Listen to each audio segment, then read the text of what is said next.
মধ্যে একটা গুণ আমি নিজেকে গর্ব মনে করি, আমি বেয়াদবি করি না, আমি আদব রক্ষা করে চলার চেষ্টা করি, এটা আমাকে আমি নিজের গুণ মনে করি।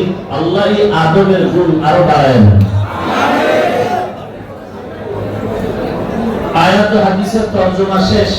রবিউল আউয়াল সম্পর্কে বর্তমানে আলোচনা চলছে গোটা দেশ জুড়ে।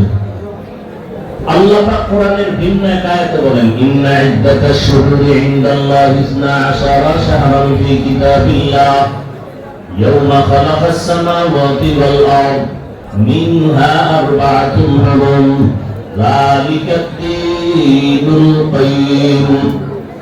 অবশ্যই গণনার আকারে বছরের মাস হবে 12টা। কতটা? কোন বছর 11 মাসেও হবে না, কোন বছর 13 মাসেও হবে না, 12 মাসে হবে। এবং এই 12 মাসের মধ্যে 4 মাস বড় দামি। সিদ্ধান্ত কার?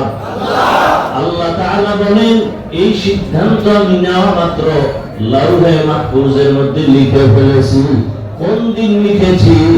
আসমান জমিন সৃষ্টি যেদিন করেছি সেদিন লিখে ফেলেছি। কিয়ামত পর্যন্ত মাস হবে 12টা, আর এর মধ্যে 4 মাস হবে সম্মানিত মাস। এই সিদ্ধান্ত কিয়ামত পর্যন্ত চলবে। মাসের নাম রেখেছেন আল্লাহ, মাসের ফজিলত দিয়েছেন আল্লাহ। 12 মাসের মধ্যে 4 মাস একটু আলাদা সম্মানের।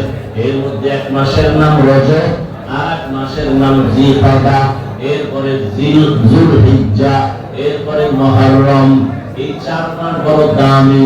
দামি মানে এই 4 মাসের সেই সময় যুদ্ধ বিগ্রহ করা নিষেধ করে দিলেন।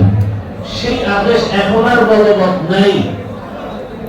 তো এই 4 মাসের মধ্যে রজব, জিলকাদা, যুলহিজ্জা, মুহররম, ভালো করে খেয়াল করেন। রজব, যুলকাদা, জিলহিজ্জা,